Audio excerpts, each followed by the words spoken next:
Welcome back to Cocina y Soy. This is Carmen Julia and today we are gonna be making torrijas. Cut the bread into thick slices. Peel the lemon and the orange. Whisk the eggs.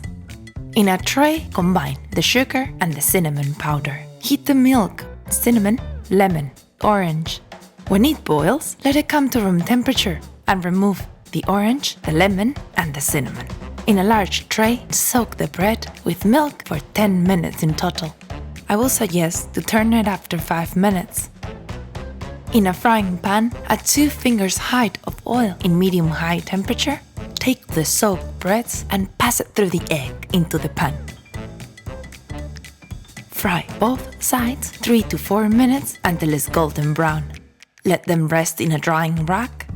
Pass the bread through the sugar and cinnamon on both sides.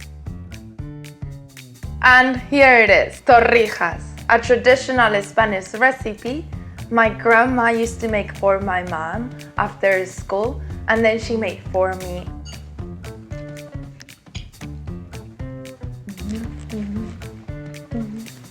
Don't forget to subscribe, give us a thumbs up, and comment below.